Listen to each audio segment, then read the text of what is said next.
ముఖ్యమంత్రి నోటి నుండి మాట వస్తే జీవో కావాలని లేని పక్షుల్లో జోక్ అవుతుందని మాజీ మంత్రి సబితా ఇంద్రారెడ్డి విమర్శించారు. వికారాబాద్ జిల్లా నవాబుపేట మండల కేంద్రంలో నిర్వహించిన రైతు ధర్నా కార్యక్రమంలో పాల్గొని ఆమె వ్యాఖ్యానించారు. ముఖ్యమంత్రి నోటి నుండి ఏదైనా మాట వస్తే అది జీవో కావాలని, ప్రస్తుత ముఖ్యమంత్రి రేవంత్ రెడ్డి నుంచి ఏదైనా మాట వస్తే అది జోక్ గా మారుతుందని మాజీ మంత్రి ఎమ్మెల్యే సబితా ఇంద్రారెడ్డి విమర్శించారు. బుధవారం వికారాబాద్ జిల్లా నవాబుపేట మండల కేంద్రంలో నిర్వహించిన రైతు ధర్నా కార్యక్రమాన్ని ఆమె ముఖ్య అతిథిగా హాజరైన రైతులతో ముఖాముఖిగా మాట్లాడి ప్రభుత్వ తీరును తప్పుబట్టారు. ఈ కార్యక్రమంలో వికారాబాద్ జిల్లా బీఆర్ఎస్ పార్టీ అధ్యక్షులు మాజీ ఎమ్మెల్యే డాక్టర్ మెతుకు ఆనంద్, బీఆర్ఎస్ రాష్ట్ర నాయకులు కార్తిక్ రెడ్డి, శుభప్రద్ పటేల్, నాగేందర్ గౌడ్ తదితరులు పాల్గొన్నారు.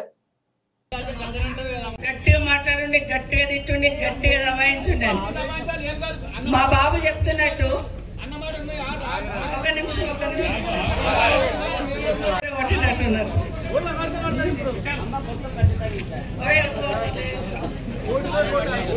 లేదు కాబట్టి ఇప్పుడు మన చేతులు ఉన్నది ఏం చేస్తాము? ఏం ఎలక్షన్లు వచ్చినా ఇక ఇది అదని కాదు, ఎలక్షన్లు వస్తే చాలు. మొన్న కేసీఆర్ సార్ మాట్లాడుతుంటే మీరు కూడా వింటారు. కాంగ్రెస్ 14 నెలలు అయింది, ఈ ప్రభుత్వం వచ్చి 14 నెలలు అవుతుంది.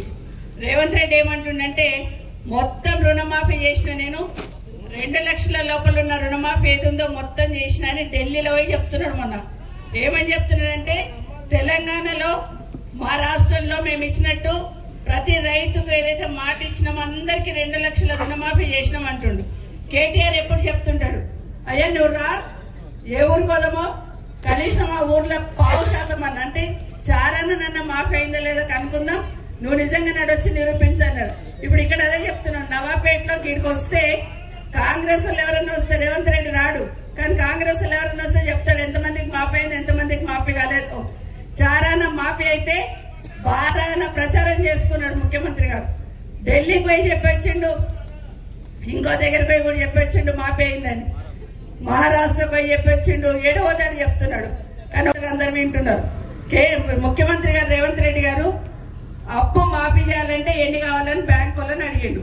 ఎన్ని పైసలు ఉన్నాయి, ఎంతమంది రైతులు అప్పు తీసుకున్నారంటే 41,000 కోట్లు కావాలని చెప్పారు బ్యాంక్ వాళ్ళు. గంతేనా, 41,000 కదా, నేను ఒక నెల కడుపు కట్టుకుంటే చాలు 41,000 వస్తాయి అన్నాడు. సరే వస్తాయేమో ఇస్తాడేమో అనుకున్నాం. మళ్ళా వారం రోజుల తర్వాత మీటింగ్ పెట్టుకొని 41,000 గా తీసేయండి తక్కువ చేయండి అని 31,000 తెచ్చిండు. మళ్ళా 49,000 వెళ్ళి 31,000 తెచ్చిండు. సరే 31,000 పెడతాడేమని కేబినెట్ లో తీర్మానం చేసిండ్రు. తీర్మానం చేస్తున్నారు 31,000 అప్పులు మాఫీ చేస్తాడేమంటే ఆఖరికి 25,000కు వచ్చిండు. సరే 25,000 కోట్లన్నా మాఫీ చేస్తాడేమంటే అసెంబ్లీలో 25,000 కోట్లు పెట్టి ఎన్ని మాఫీ చేసిండు? 18,000 కోట్లు మాఫీ చేసిండు. ఎక్కడ 49,000 కోట్లు, ఎక్కడ 18,000 కోట్లు? అంటే చారాన మందికి ఇచ్చి బారాన మంది ఏడుస్తుంటే అయిపోయింది, మేము మాఫీ అయిపోయింది, ఎవరైనా రుణమాఫీ చేస్తుంటే వాళ్ళని తీసుకుపోయి కూర్చుని మాట ఇచ్చిండు. అవి అయిపోయినాక ఆడపిల్లకి ఇస్తానడా వాళ్ళే నోటెడ్ అయిపోయింది వీళ్ళందరికీ. ఇంకో మాట కూడా చెప్పిండు. ఏం చెప్పిండు? అత్తకు పెన్షన్ ఇస్తే కోడలికి ఎందుకు ఇవ్వద్దు, కోడలికి 2,500 ఇస్తా అన్నాడు. ఇచ్చిండా? ఇయ్యలే. అన్ని అబద్ధం చెప్పి మాటలు చెప్పి చేసిన విషయాన్ని గుర్తు పెట్టుకోండి మీరందరూ కూడా. రేపు మళ్ళీ వస్తారు. ఇప్పుడు ఏమొస్తారంటే నేను ఒక మీటింగ్ పెట్టిండు అసెంబ్లీలో, మీకు అర్థం కావాలి ఎందుకు పెట్టిండు. మళ్ళీ ఒకసారి మోసం చేయనికి. ఏం మోసం చేయబోతున్నాడు? మొన్న సర్వే చేసిండు కదా మన దగ్గర. ప్రతి ఇంటికి వచ్చి నీకు భూమి ఎంతుంది, నువ్వే కులం, నీకేం పెన్షన్ వస్తుందా లేదా అన్ని రాసుకపోయినరా. నిన్న అడిగినాం మేము, అయ్యా మరి నువ్వు లెక్క చేయించినావు కదా, సర్వే చేయించినావు కదా, ఏ ఊళ్ళో ఎంతమంది ఉన్నారు బీసీలు, గౌడ్లు ఎంతమంది ఉన్నారు, ముదిరాజులు ఎంతమంది ఉన్నారు, మరి కురువోళ్ళు ఎంత చెప్పి పబ్బం గడుపుకుంటున్నాడు రేవంత్ రెడ్డి గారు. మనందరికీ తెలుసు ఆ విషయం. ఇంతకుముందు పెద్దమ్మలు మాట్లాడుతూ చెప్పినారు, ఎలక్షన్ అప్పుడు గ్యారెంటీ కార్డ్ అని ఇచ్చిండు. మీకోటి 6 గ్యారెంటీలని సంతకాలు పెట్టి ఇచ్చిండు కాంగ్రెస్ వాళ్ళు, అవునా? 6 గ్యారెంటీలని ఇచ్చున్నాడు సంతకం పెట్టి. అందులో ఏం చెప్పిండు? 2,000 పెన్షన్ ఇప్పుడు తీసుకుంటే 2,000, ఎలక్షన్ అయినాక తీసుకుంటే 4,000 అన్నాడు.